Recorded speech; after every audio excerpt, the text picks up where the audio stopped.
I'm Kirti Mutatkar, CEO and President at UnitedAg, and Jeff Lundberg, CEO, owner of Babe Family Farms here in Santa Maria.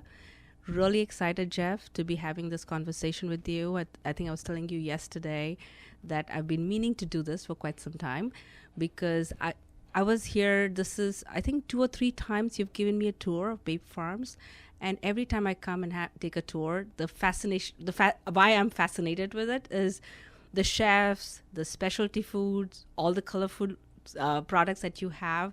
That's a very in thing today, right? That's very sexy today. But in 1986, that was very innovative. So tell us the story.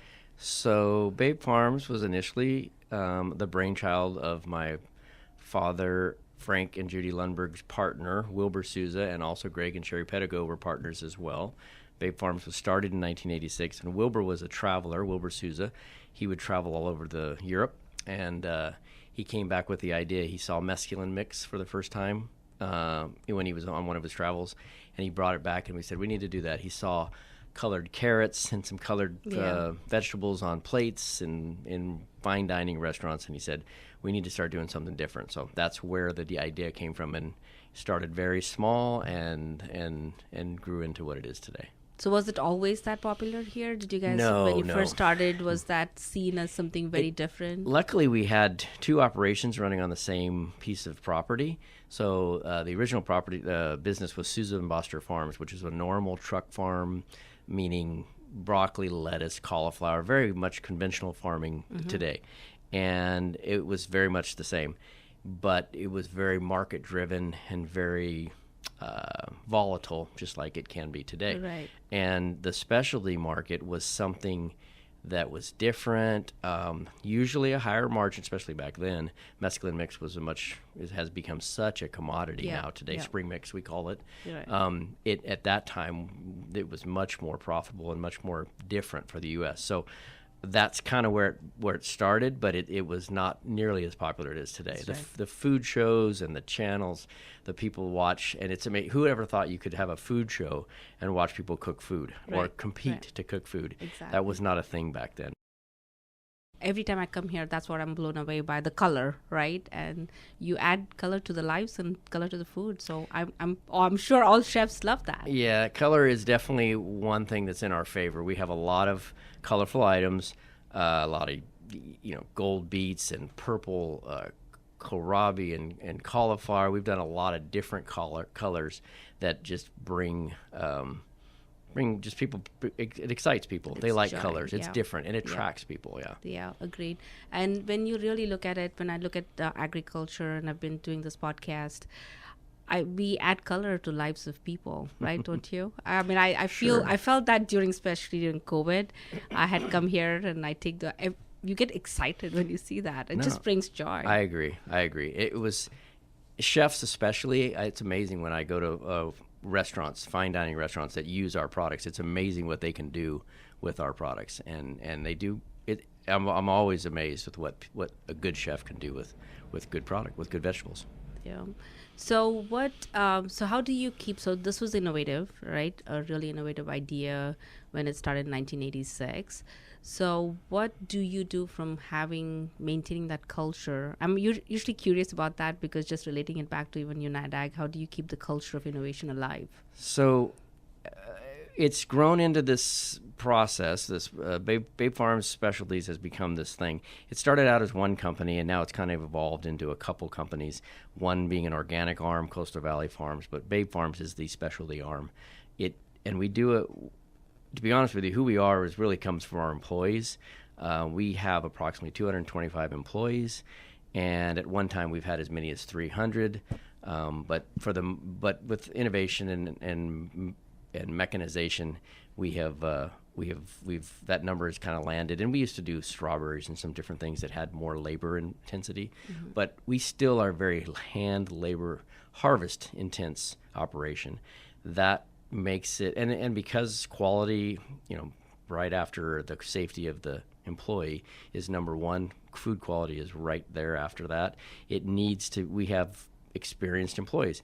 I asked my HR manager the other day, Carrie Jordan, what is our percentage of employees that have been with us for more than 5 years? Because turnover is terrible and very expensive, hiring and trying to train.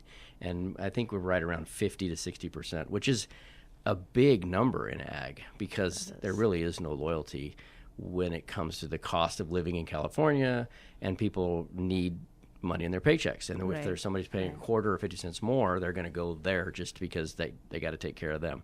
But we've really built a culture and a following, and really have a family, to be honest with our employees. We have employees that have kids that have come to work for them after they are still here. We have a mother and son still working here after they graduated college and came back. We have more use of our 401ks, health insurance usage, mostly because of people stick around. And, that's true. And they're not, they're not starting over and re-qualifying. We have a lot of employees that have been here a long time, and we're proud of that. We like that.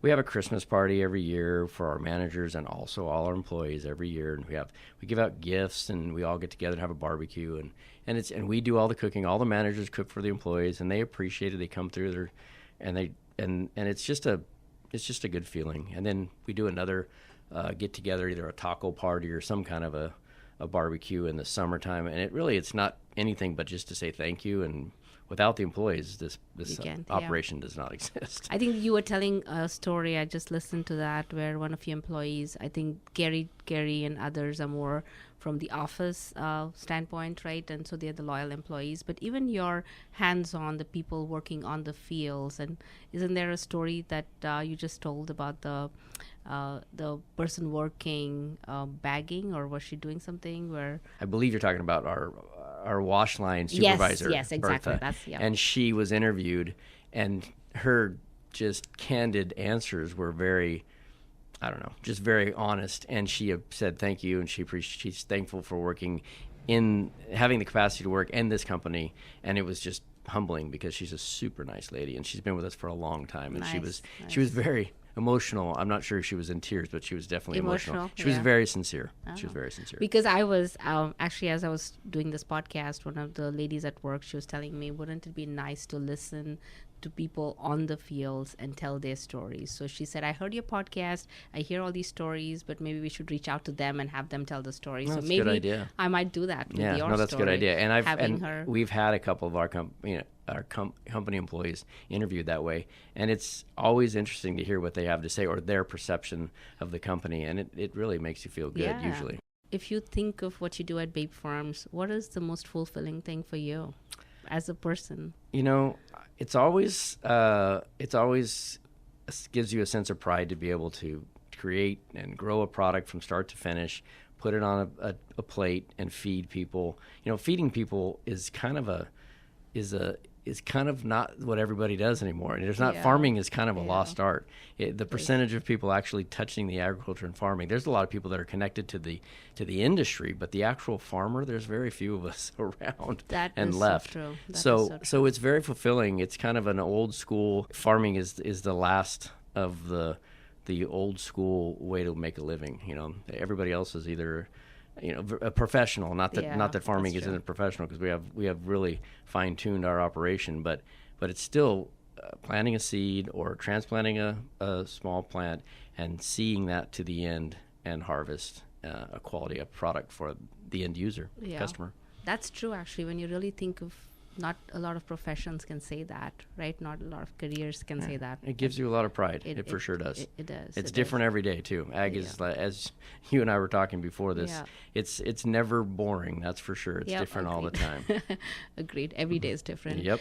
Earlier you was talking about conventional and organic farming, and what I find when I talk to people in Orange County, or my friends or family or others, right? There is a lot of confusion around conventional and organic farming, or maybe, I don't know if it's a status thing or a sexy thing to say that I eat only organic. So from your perspective, you grow both, conventional and organic.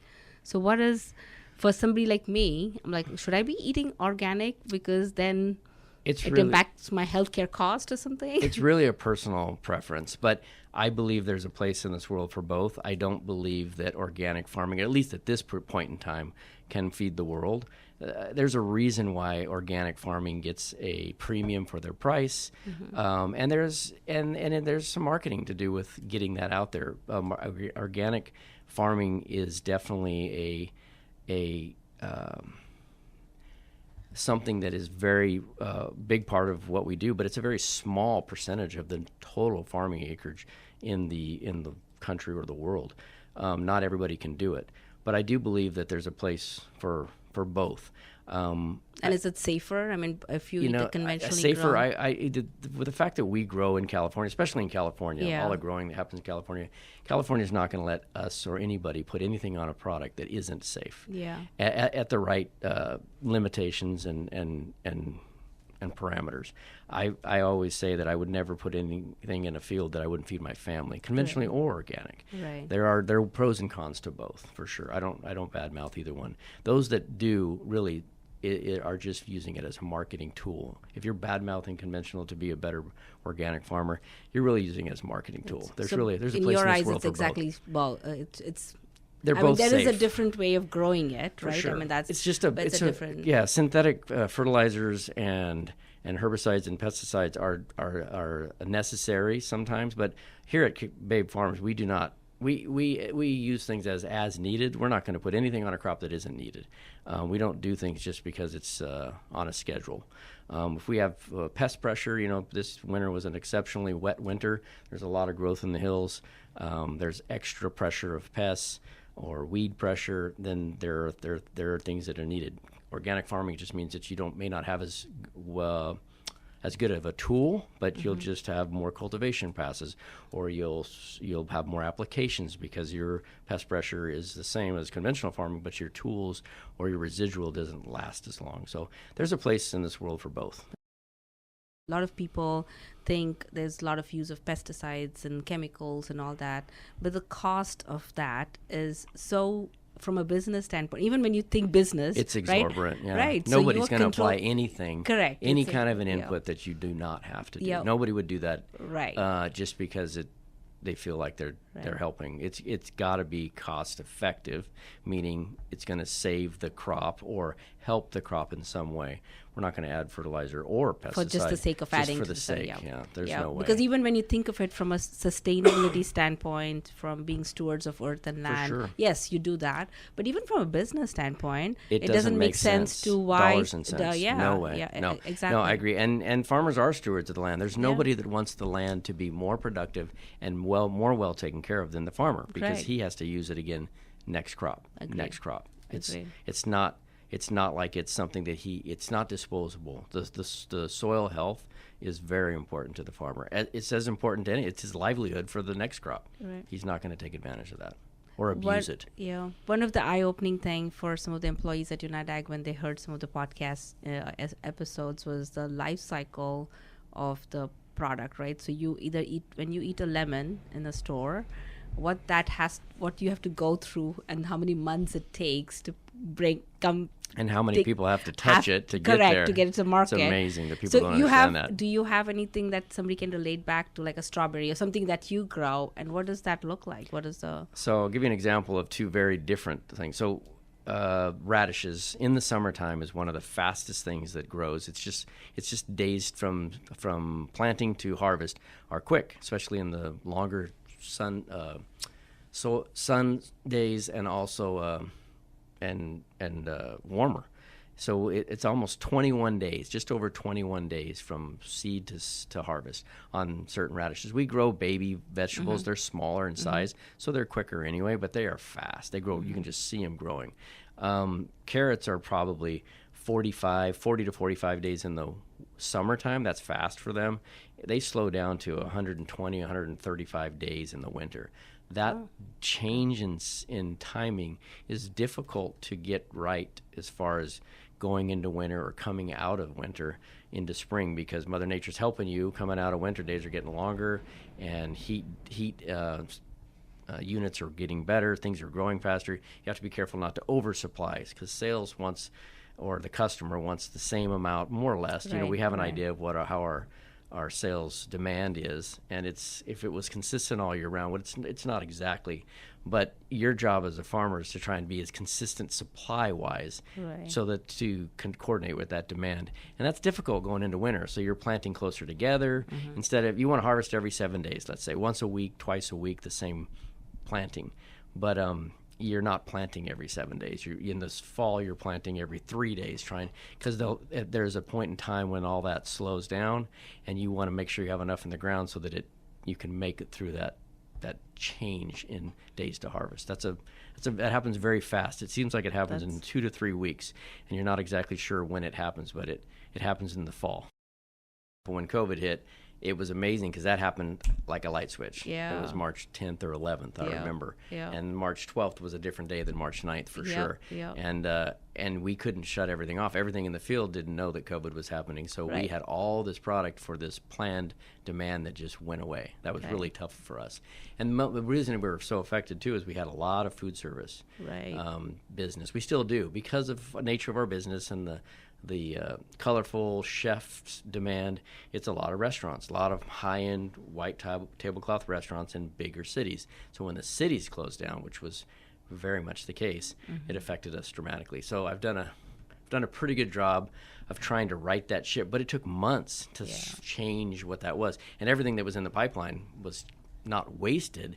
We pivoted and tried to move some of it, but the hard part was not only trying to find a home for the vegetables, which was almost impossible, but try to find a home for the workforce that we have. We have 225 employees, and they work 5-6 days a week. So if that turns off, what do I do with them? So we had relationships with other companies, Plantel, transplant companies, and they were looking for labor because transplanting didn't stop. There were still companies out there doing fine. Retail obviously didn't stop. Can you talk about the Coca-Cola? So we had a customer. No, I was at a trade show, and I had a customer come up, or a potential customer, and he knew who Babe Farms was only because he'd seen the label and been around it a long enough time. And I'd been to enough trade shows to know that not everybody knows who we are, but enough people, or most people, at least know who we are. We've been in the industry for almost 40 years now, and this individual came up. He didn't mean to give us a compliment, but I took it as a compliment because he said, "Oh, Babe Farms." He read it in front of me, and he looked at me, and he said, "You're like the Coca-Cola of specialty veg." And I went, "I'm going to use that. I'm going to use that." That's a good one. Yeah, the Coca-Cola of specialty veg. Because everybody knows who Coca-Cola is, and it's been around. It's like the staple. So I was like, I'll take that. I'll use that. So I like that because you know what? When I talk about our members and the produce and stuff like that, your name does come up because you're in Costco, right? And then most of the chefs and the shows that you're looking, people are watching, are all using the stuff. We've seen our boxes. Every once in a while on those shows, I'll see the box in the back. And the ironic thing is, we are not that big of a company. We're growing about 700 to 800 conventional, about 200 to 250 organic. So we're about 1,000-acre farm, and we'll turn that over 2.5 turns. So you're looking at 2,000 acres of planted to 2,200 acres planted per year. That's not a big operation. We have 225 employees. It sounds big, but comparatively speaking, it's really not a big company.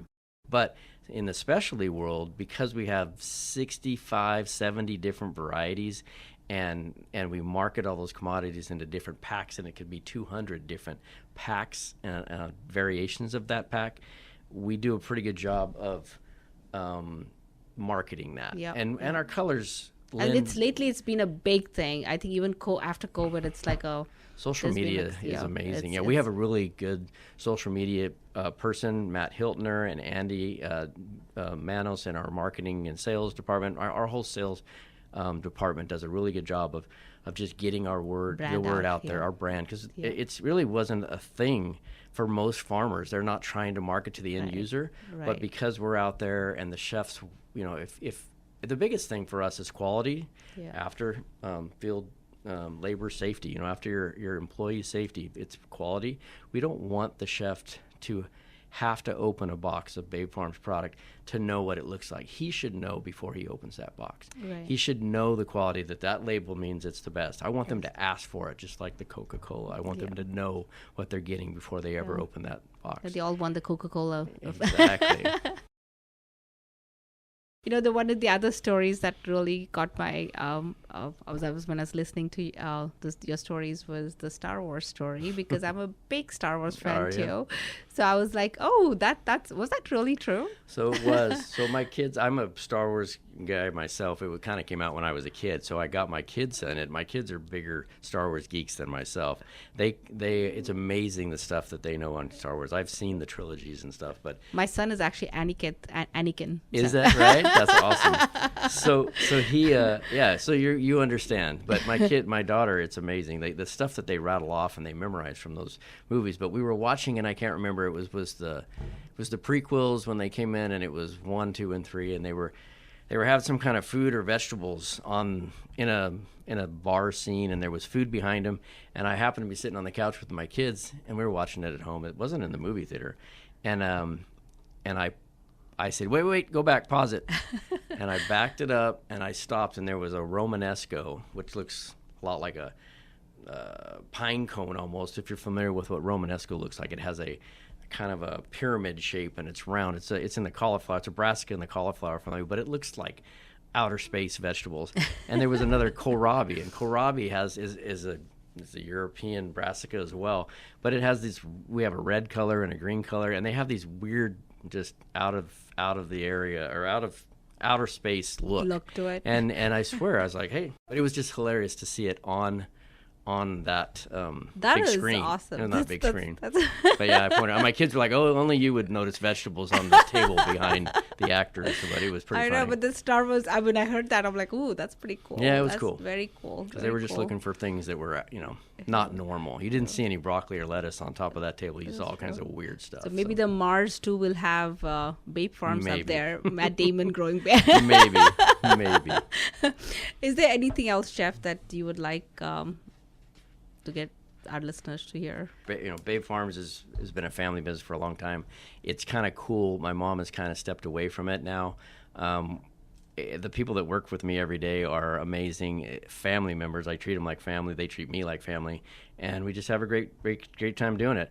My kids are starting to show interest in it. I don't know that they will end up in the business, but they both feel like they kind of grew up in it, and it's pretty interesting to watch that unfold. My son graduates Cal Poly as a Bray engineer at the end of this year, which is only next week. He graduates, and my daughter graduates a year after him. So not sure where they're all going to end up, but they are definitely excited about it. So nice. Pretty cool. That'll be awesome. Third generation we're looking forward to it. Yeah, it's pretty looking forward to it. So one of the other things I want to ask you, when you think, when you're saying you find it fulfilling that you feed the nation, right? What you put in, and that goes back to feeding ourselves and looking at it from a UnitedAg standpoint. It's the health and the wellness and everything that we do around that. And so I feel agriculture and healthcare is kind of connected, because if you eat what you are producing, our employers, you should be healthy. That's what you should be healthy, right? Exactly. So anything from knowing as UnitedAg as a health plan, what are your thoughts on that? What can we do different? Is there anything? What are we doing correct, and what are we doing incorrect? You're doing more correct than wrong. How's that? I'm not going to be specific because I don't know the specifics of what you're doing wrong, but I do believe you're doing more good than bad, and that's kind of an indication of, like you and I were talking before we got on the air or started recording, how much you've grown. What a following you guys have. And we've been with you from the beginning, so it's really interesting to see how you guys have grown. You were a small company for a long time, and I think if you don't lose the customer service, which is hard to do, I'm not saying that you have, we try very hard to stay a family business no matter how big we get. I think customer service is a lost art, and I think that you will be better than your competitor if you hold on to it. Like I will be the same. Agreed. I think as you get bigger and people think of scaling and stuff, that's not a good thing to do. I was, in my last podcast, I was saying the one starfish at a time story. Sometimes people think that's not business sense, but it makes totally business sense. Customer service has to be the number one thing. Employee safety manager. And that's not what I studied, but I went to I did all the safety meetings, and it gave me a sense of, I got to see every employee every month. We'd have every crew. So at that time we've always had between 200 and 300 employees. And I got an understanding of, I was more the face as the new kid in town than the owners above me, because they knew me every month. They'd see me. They would ask me questions, and if I didn't know them, I'd go back to the owners and ask. I'm trying to hold myself. I go to those safety meetings still to this day. I don't always give them, but I shake hands. I hand out papers. I say good morning more than anything else, and say, how you doing? How's the family? More than anything else, it's just to get in front of them so they know that I can stand there next to them and they have someone to talk. It's amazing how far that goes. That's true. And when I talk to my health insurance providers or my safety insurance providers, I'll ask that question. When's the last time you saw ownership at one of these meetings? And they just say, no, we don't. Yeah. And I'm not saying that I go to every meeting, because I can't, because I have my own set of meetings and schedules. But when I can, it's kind of fulfilling to go around and do that. And it's once a month, so I just kind of plan my Friday. It's about a half a day, and I go from meeting to meeting. My food safety manager, Ronnie, kind of keeps it on track so that we don't miss a beat. And I may hit half of them sometimes, and sometimes I hit them all. Or I'll hit the early ones sometimes, and then I'll hit the late ones. But it's interesting to see all the people. It just keeps you connected. And I always tell my kids that all the time. I said, it means so much to them, to everybody, that you just look someone in the eye, give them some respect. You say good morning, you say hello, and that goes a long ways with anything. That is so true. And you have 240 employees right around that. Yep. Yeah, that's so true. Even as UnitedAg is getting bigger, one of the things that I felt I lost during the COVID time was I used to say that I know every employee at UnitedAg, and I can do their performance reviews better than even sometimes the supervisors can do, right? Right. So you don't want to lose that, and I'm always fearful of losing that. So I make it's a conscious thing that I pick up the phone to, like, just talking to people and connecting with people. I think it's important. Right. Make your employees want to work for you, because I have people that have been here for over 30 years. Yeah. Some have been here longer than myself, which is saying something, because I got here in 1995. So, and I worked in the fields driving tractor and hoeing weeds and moving pipe all through my younger college and high school days. So I worked alongside a lot of them. Some of these guys are now supervisors, but they remember me as the young kid coming up through it. But I was willing to do that stuff, and that goes a long ways too. It's a little bit of respect that goes a long ways, rather than some young kid that walks in and has never been in the field, and now he's going to tell me what to do. That doesn't work out very well. When I see sometimes when employers or members come in who have a very different attitude, that's not a good fit for UnitedAg. It's like because you can see that. You can see that in renewals. You can see that in rates, because it just doesn't fit with UnitedAg.